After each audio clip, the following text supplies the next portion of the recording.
Olá, povo de Deus, terça-feira da terceira semana do tempo comum, 26 de janeiro de 2021, dias de São Timóteo e São Tito. A nossa reflexão de hoje é a partir da segunda carta de Timóteo, capítulo 1, de 1 a 8, e de Lucas 10, de 1 a 9. Apesar de a segunda carta a Timóteo ter esse início, que dá a impressão de que Paulo escreveu de próprio punho a seu fiel colaborador, trata-se mesmo de um texto do final do primeiro século, portanto, quando Paulo já tinha sofrido martírio. Paulo fez escola e seus seguidores continuaram dando atualidade à sua obra por meio de escritos e, sobretudo, na evangelização das comunidades por ele fundadas. Esses 8 versículos iniciais da segunda carta a Timóteo revela o grande afeto que o apóstolo tinha a esse companheiro de missão.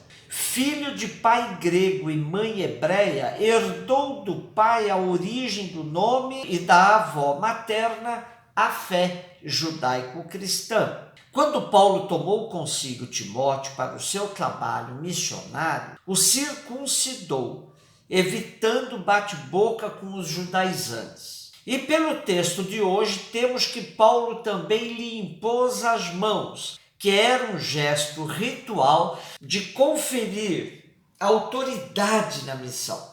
Embora esse gesto fosse muito comum em povos de antiguidade no sentido de cura e de bênção, aqui no nosso texto Timóteo está recebendo o poder para dar continuidade ao trabalho missionário de Paulo.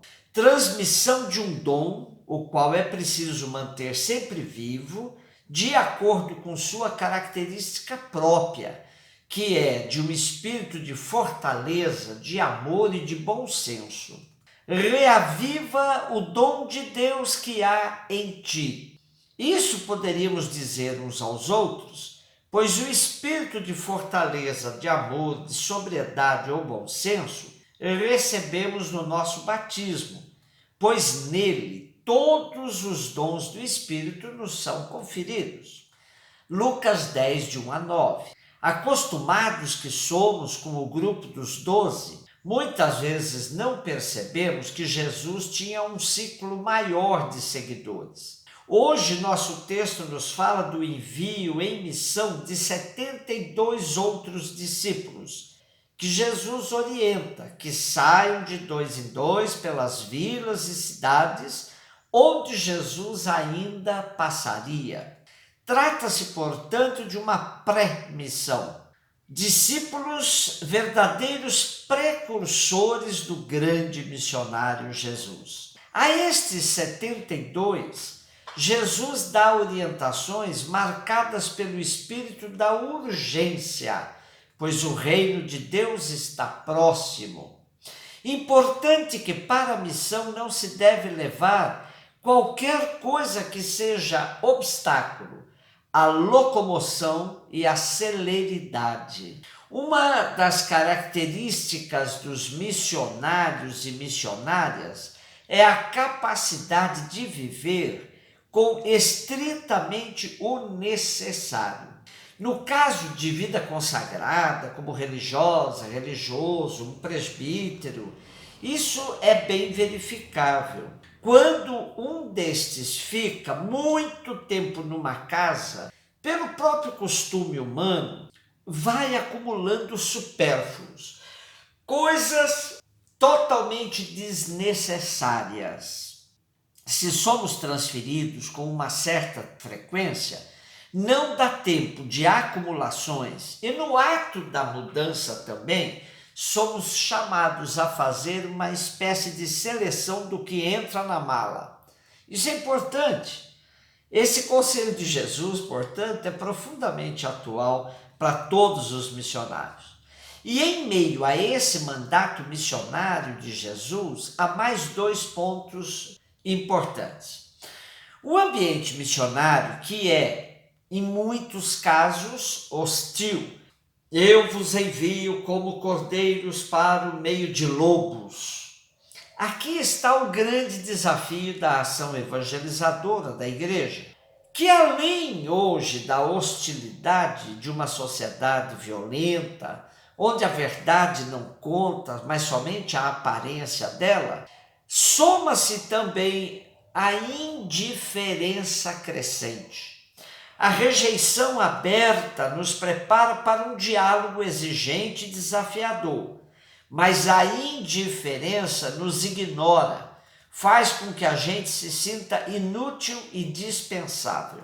Nesse tempo de pandemia, quando se falava de se manter aberto somente serviços essenciais, poderíamos nos ter questionado como, mantendo fechado nossos templos, continuarmos a ser essenciais na vida das pessoas. Seguramente hoje, Jesus diria que está nos enviando não somente no meio de lobos vorazes, mas de outros bichos da fauna que não nos atacaria, mas nos desprezaria também. A outra recomendação de Jesus é que os discípulos não se cansassem de pedir ao dono da messe que enviasse operários para a messe. Operários para a messe no sentido amplo, não somente para uma igreja clericalizada. Recentemente, o Papa Francisco reconheceu que os ministérios de leitor e de acólito não estão necessariamente vinculados ao sacramento da ordem e, portanto, podem ser oficializados para as mulheres também.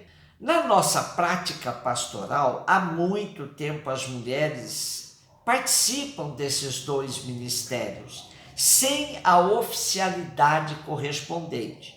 Porém, agora, o padre que recusar a presença feminina no altar estará agindo contra as orientações da igreja. Por isso a importância desta oficialidade.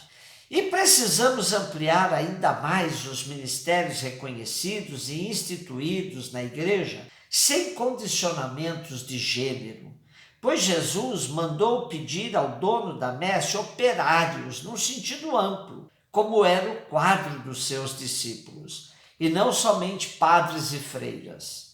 Então, quando repetirmos aquela oração, enviai, Senhor, operários para a vossa messe, pois a messe é grande, poucos os operários, nos lembremos disso e ampliemos os espaços de participação ativa no trabalho missionário da igreja para uma grande diversidade de ministérios, de homens e mulheres. E digamos sempre uns aos outros, nos animando na missão: reaviva o dom de Deus que há em ti. Hoje, junto com Timóteo, nos lembramos de Tito, outro companheiro de Paulo. Timóteo nasceu em Listra. Sua mãe era hebreia e o seu pai grego. Colaborou intimamente com São Paulo na evangelização, mantendo por ele um afeto filial. O apóstolo colocou-o à frente da igreja de Éfeso. Tito, que parece vir do paganismo, tornou-se um cristão de fé sólida e um evangelizador ativo e fervoroso. Na carta que lhe é dirigida, aparece-nos como responsável pela igreja de Creta, 2 grandes discípulos e missionários. São Timóteo e São Tito, rogai por nós.